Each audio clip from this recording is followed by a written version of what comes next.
It's called. Oh, welcome back. Today we're here to talk about 2014's Captain America: The Winter Soldier. Now, this is one that I know a lot of people really love, and I understand why you love this movie. I will say I don't love it, but I understand why you do. It's one of those movies that I have a personal something against. Not against, but just it doesn't really touch me like it does a lot of people. Whereas a lot of people really like it. So, let me just tell you about the plot and story real quick. Captain America, Steve Rogers, has been trying to adjust to living in the 21st century. He joined S.H.I.E.L.D. because he doesn't know how to not fight in a war. But he doesn't really like the way Nick Fury does things. He doesn't like that Nick Fury doesn't trust him with all the information. He finds out that S.H.I.E.L.D. is starting to build these helicarriers that are going to go and basically snipe out any new threats so that they can't do anything bad. He doesn't like that. And eventually, Nick Fury gets assassinated, which leads him on this extreme, political thriller of a movie where he has to find out who killed Nick Fury, why they killed Nick Fury, what's going on with S.H.I.E.L.D., because S.H.I.E.L.D.'s been compromised, and he's trying to figure out how it's been compromised. And it's just kind of like this little political thriller movie. And it's very well made. I'm just going to start off, as far as the story goes, they executed it really well. They keep you in, it feels suspenseful like it should. They keep you invested in the story from start to finish. I really don't have any problems or gripes with the story.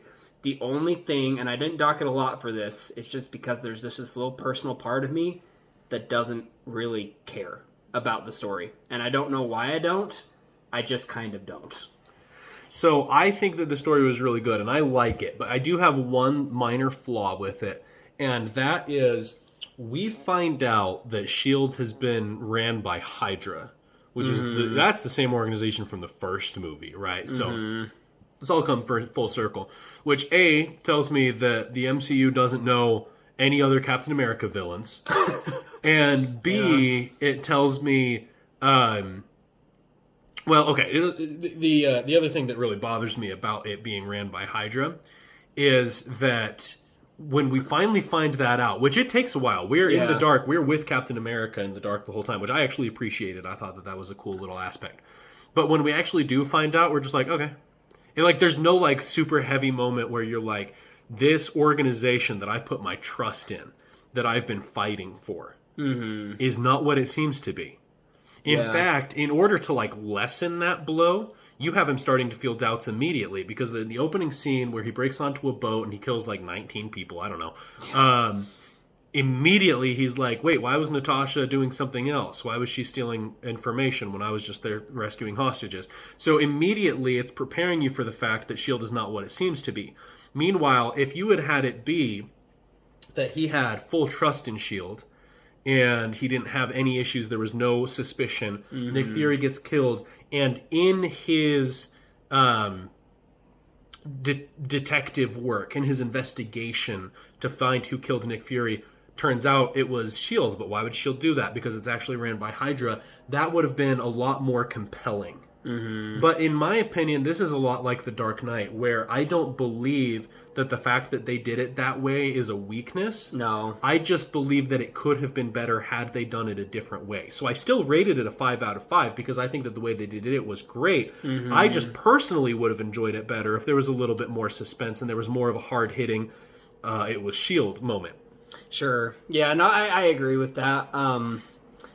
And because I've never read a Captain America comic, as far as I know, Hydra is his only villain. I really have no idea.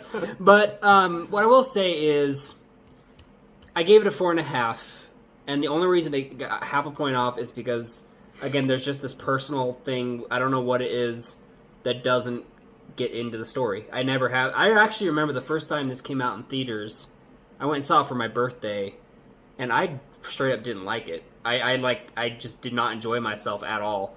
I have since grown to like it and appreciate it a lot more, and I think that they tell it really well. I just think it wasn't what I was expecting in high school when I went and saw it, because they had made all these funny movies leading up to this. This is pretty serious and gritty. Well, but I have learned to appreciate it a lot more, and I enjoy myself to a point, but there's just something about the story that I don't love, and so because of that personal, not prejudice, but personal just not being able to get into it, I just docked half a point. It's still a great story. I don't have any specific problems with it. I just can't give it a 5 out of 5. 70 years. Hydra has been secretly feeding crisis, reaping war. And when history did not cooperate, history was changed. That's impossible. S.H.I.E.L.D. would have stopped you. Accidents will happen. So the acting and characters in this movie, I think, are pretty good. Here's the thing, and with all MCU, I think that they casted main characters really well, and side characters okay, and background characters really poorly. And by background, I just mean like characters that don't play a huge role. Mm-hmm. You know, so Steve Rogers, played by Chris Evans, is a great casting. Mm-hmm. Nick Fury, played by I want to say Tommy Lee Jones. Can you imagine? Can you imagine? Awkward. That would be awful. Yeah. But by Samuel L. Jackson, excellent. Like, honestly, truly, as somebody who knew about S.H.I.E.L.D. before the MCU, if they had casted anybody else, it wouldn't have made sense. No. That was the perfect casting. Yeah. It was the perfect casting. I thought that was all really good. Scarlett Johansson, listen. I don't think that she's a bad actress. No. I've seen her in roles that I really, really enjoyed her in. Jojo Rabbit is an example. Yeah, she's really good in Jojo I think she Rabbit. crushed that role. I don't think that she was a great casting choice for Black Widow. Don't crucify me, please. Hear me out. In this movie, I thought that she didn't need to be there for the most part. Look, I don't know the character of Black Widow at all. I've never, ever in my life read a Black Widow comic. And I'm not going to. Okay, let's get that out of the way. I haven't seen the Black Widow movie. I will eventually, but I have not yet. Mm-hmm. In all of the MCU movies, I think that she was a necessary character in maybe 2. I think that in this role, it was the hardest part of the movie to watch. I agree. The weird relationship that she had with Steve Rogers, where they were like best friends all of a sudden. Why? How? Yeah. For what reason? I agree. I actually, and something else I had an issue with this on, this is the only movie, to my memory, and maybe as we keep watching them I'll see it a little bit differently, but to my memory, this is the only movie that Black Widow is supposed to be the comedic relief. Right. And yes. it was random, and it didn't work. It didn't fit her character that they've built up since Iron Man 2. Yeah, I think that Scarlett Johansson is a good actress. I've never seen her do a comedic role. I don't think she has super great comedic timing. And so she might. I mean, in Jojo Rabbit, she had some moments that were funny. Yeah, I don't really remember specifics, but I believe you. What I will say, though, is in this particular movie, anytime she tried to crack a joke or say something snarky, it felt dry. Wrong. It felt wrong. It felt like it was misplaced. It didn't need to be there. She kind of takes it down for me, and she's in a lot of the movie. She's in a lot of the movie. She's a major part of the movie. The other thing I'm going to say is that Chris Evans is a great Captain America, but and this movie starts to me to show some of the issues I have with Captain America as a character, because he doesn't really change from here on out. Captain America he goes into war mode from the Winter Soldier until Endgame. And that's exactly what he's in. I think that, in the beginning of the movie of the Winter Soldier, it shows him starting to explore other things. Like, could I get out of this? Could I retire? This isn't what it used to be. And I enjoyed those moments. But as soon as Nick Fury gets assassinated and he has to go on this mission, he goes into perfect soldier mission mode, and that is how he stays. And he's great. Chris Evans is great at it. Captain America is really cool in this movie in the way that he performs his actions. I'll talk about that in a minute. But as a character, to me, he's not very interesting. And that might be why I have a hard time with a lot of the Captain America movies. Other than the first one is fun because it's, well, not because of him, but it's because of the tone of the 40s and whatever. But this one, and I know it's a very unpopular opinion, I'm probably going to have, if you haven't already thrown tomatoes at my face at this point, you're going to probably as I keep talking. But to me, he's my least favorite Avenger. Not because he's not cool, because I think he does have a lot of cool things he does, but because as a character, he's really not interesting to me. His character arc is kind of just a straight line. So I think that what he learns in this movie is that you can't always trust the government. And look, we've all been there. Sure, we've all been there. And if you're not there yet, don't worry. You'll get there. Just wait a little bit. You'll get there. A bunch of crooks, really. But I guess the point that I'm trying to make here. So back onto Black Widow for a minute. I don't hold it against Scarlett Johansson. I think that she's a good actress. I think that Marvel had written her to be the serious character that was abused as a child, that grew up a Russian spy, that did all kinds of illegal things, performed all kinds of treason, and got away with it because she was a great spy and ended up, serving the military. And they built her up as a very serious character, and now all of a sudden she's asking about Steve Rogers' dating life like she cares. Yeah, it just doesn't fit her character. No, and so that's not an acting problem. That's a character problem. I agree. With Steve Rogers, as a character, he doesn't grow a ton. Mm-hmm. He really doesn't. But he does show himself as a true Boy Scout, right? Mm-hmm. So that's cool. And you do see him like when he's talking to the Falcon, and the Falcon is talking about how he retired and now he just helps PTSD veterans and people like that. And Steve is saying, well, maybe this is a way that I want to take. Maybe I will ask my neighbor out on a date. Right, yeah. So you start to get there. You start to, and that's what I'm saying in the beginning. But there's just not a lot of it because he sees Bucky and he goes full, back to where he was. Yeah. So, I mean, as a whole, I gave the character and acting a 4. Most of that comes from acting, to be honest. Yeah. And then when it starts to drop a little bit, that's pretty much the characters. I don't have any enormous problems with any character in this movie. It's just little nitpicky things. And I agree. I also gave it a 4. I think that everyone did a good job. Black Widow and actually Captain America as a character kind of take it down for me a little bit, but everybody else... The acting is great. The performances are great. I really, it's a 4. It's a good score. It's hers. Oh, wait, what about that girl from accounting? Laura... Lillian. Lip piercing, right? Yeah, she's cute. Yeah, I'm not ready for that. The action of this movie is very good. It's phenomenal. The action of this movie is the highlight, and this is actually a very violent movie, and it kind of took me by surprise for a minute because I'd forgotten how violent it is. But like the very first action sequence, you see Captain America get on a ship of pirates, and he just lays waste to that ship, and it is awesome. It's amazing. It is such a cool scene to watch. It's a really great way to start a movie. And it's probably my favorite action scene in the whole movie, to be honest with you. I think it's really good. Some of the really cool shots in that. There's a scene where he kicks this dude, and he launches him like 40 feet off the boat. Very violent, and Captain America does definitely not have the no-killing rule because he kills so many people in this movie, but it's cool. I believe he decapitated somebody. He literally threw a shield, and you see it like fly through the window, and then you see one dude duck, but the other dude definitely did not duck. Yeah. And his head disappears. So yeah, I think that guy's decapitated. Yeah. Look, I have some issues with the action, but I'm not going to take it off on action. I'm going to take it off on cinematics. The action in this movie is phenomenal. That scene was amazing. The scenes where Bucky and Captain America are fighting like hand to hand, knives are getting thrown up in the air. Great scene. Phenomenal. It's incredible. Even the car chasing scene where Nick Fury is trying to escape the people who are clearly imitating a police officer. Yeah. Excellent scene. Great scene as well. I mean, truly, realistically, I think that the action in this movie is some of my favorite in the entire MCU. It's very, very good. It's very, very good. Yeah. The elevator scene. Where he takes on like 20 dudes in like a small space. Incredible. Yeah. Great scene. Incredible. Yeah. And I mean, you really get, this might be the first time that we've seen just how strong Captain America is. And yeah, I mean, it was phenomenal start to finish. I gave the action of this movie a 5, and it's well-deserved 5. Yeah.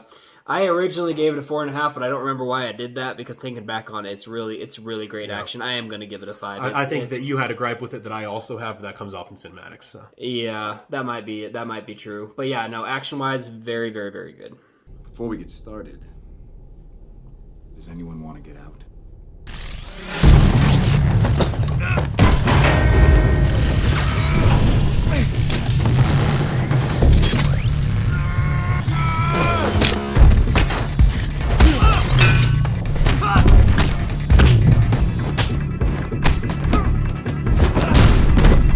Whoa, big guy.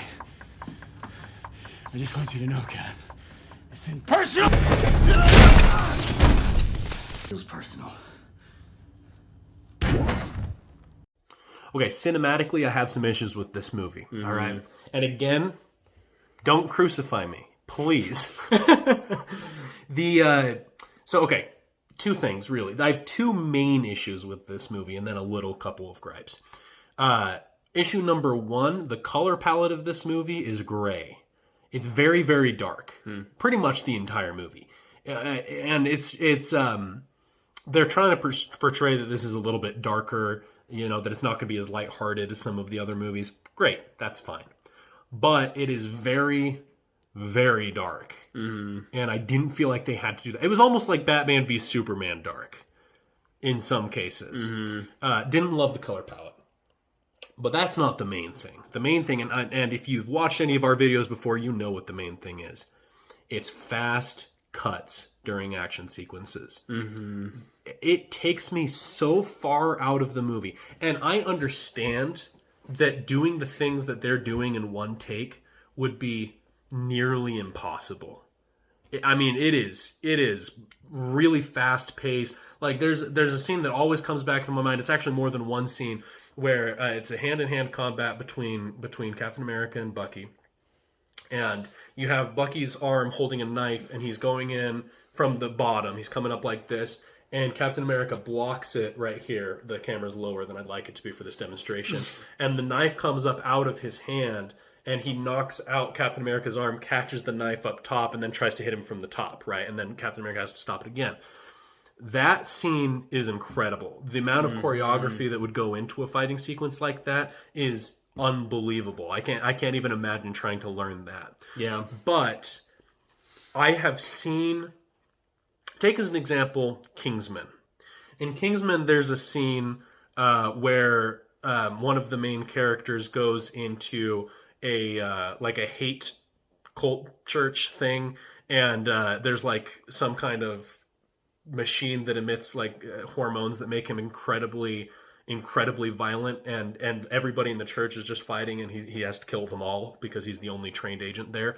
And in that scene, there are cuts so that they don't have to do it all at once, but it almost seems like that entire 30 seconds of violence takes place in one shot.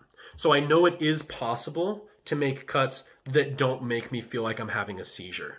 But this movie does not do that. They instead go the Star Wars Attack of the Clones route, where if you had epilepsy, this will kill you. And it's not that bad. It's not as bad as Star Wars Attack of the Clones, but it's not great. No. Yeah, I agree. The shots were super fast and super quick, especially during action scenes. One of the other things I will say, and this actually gives it a little bit of credit, I liked... Well, okay, I'm going to take that back. It doesn't give it credit because it's kind of a mixed feeling. I kind of liked Steve Rogers' costume design in this one. Yeah. It's more realistic to It's more of a world, realistic one. It's a dark blue with a star on it, and I liked that image on him. I will say part of me was like, well, where's his famous suit, though? Where's his, He puts it back on traditional at the very suit? end. And he does put it back on at the very end, but I kind of missed it during the movie. But another thing that bothers me is actually something to do with the props, is the shield changed shades and colors pretty frequently, multiple times in the movie. Like in the very beginning, it looks like it hadn't been dusted in like a year, and it was just covered in this gray stuff. And I guess that's stealth mode, but like, why? I think it was just the color palette that they used in post. I think it was the same shield. I think it was the same coloring. I think that they just changed the coloring of the palette. Maybe. But it was distracting. It was distracting. Yeah. I was like, why is it so much darker? And then it would do that sometimes, where sometimes it would be the famous light, red, white, and blue, and then sometimes it would go really dark and hard to see. And I'm like, I don't understand why they did that. And it was a little bit distracting to me. Other than that, though, I mean, honestly, I don't really have a lot to say about the cinematics. Ben pretty much covered it all. I gave it a 3. I think it's a little bit above average, but there's a lot of issues with the cuts, with the camera work, with the prop design, with the color design. And honestly, I don't love the score either. It was not memorable to me at all. I couldn't even tell you what it sounded like. I think the score from the first one was more memorable, but they didn't use that really in this one. So the cinematics were fine. They were passable, and I think they were better than some of the ones we've seen in the past. But it's just not. It's not spectacular. Right.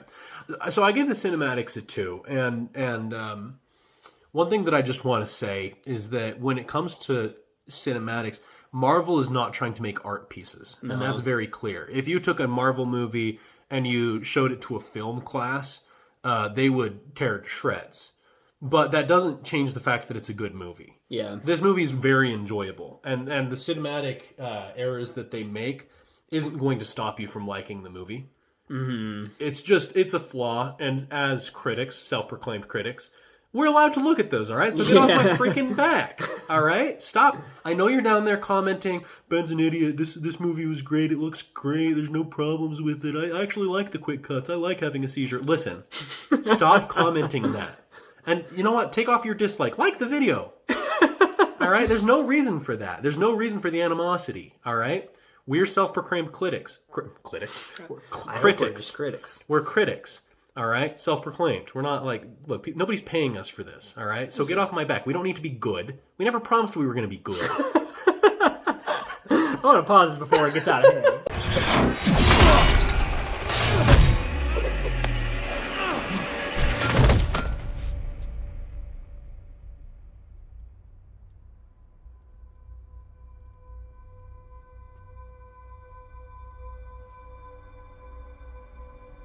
Bucky?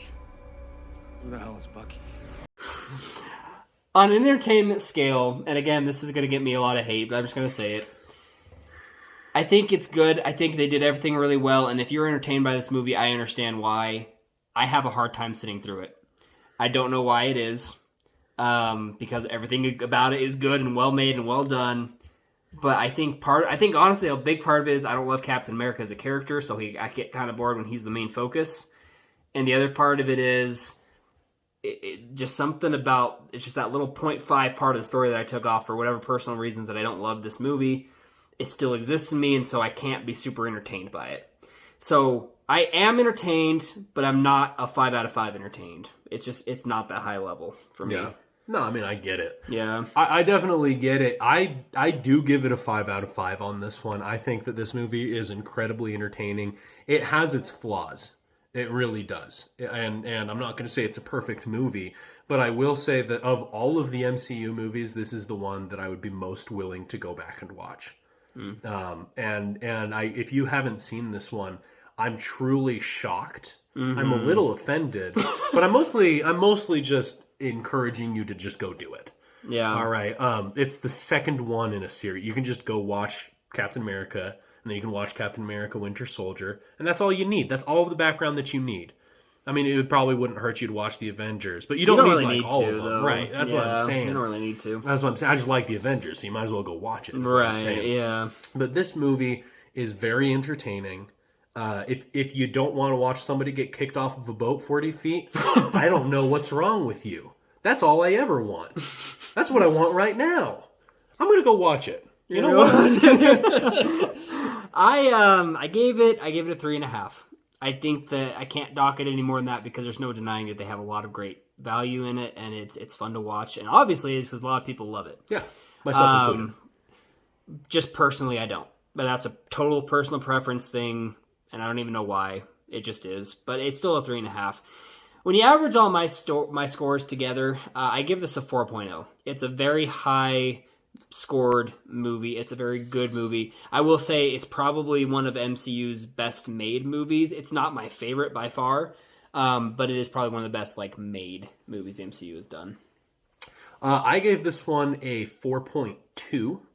And again, I think I've said my piece. Just go watch it. Yeah, go see it. It's worth watching. Yeah, between the two of us, we gave it a 4.1. So we're pretty close on this one. Yeah. I anticipate that next one is going to be our most watched video and also our most disliked video. Tune in next week or whenever we post our next video when we talk about The Amazing Spider-Man 2, one of my least favorite movies of all time. Yeah, and we're gonna have pretty differing opinions on this one because I don't love it. I wouldn't even go. I might not even go as far as say as I like it, but I don't hate it. So what you're probably gonna see next week is me defending a movie I don't really care about from a guy who just wants to trash it. I hate The Amazing Spider-Man 2. And I know that is unpopular right now. 2022 is not the time to say that you hate the Andrew Garfield Spider-Man movies. but I do. And if you want to hear me talk about that for only heaven knows how long, tune in next week. Yeah, tune in next week for 2014's Amazing Spider-Man 2. Thanks for watching. Be careful, Steve. You might not want to pull on that thread.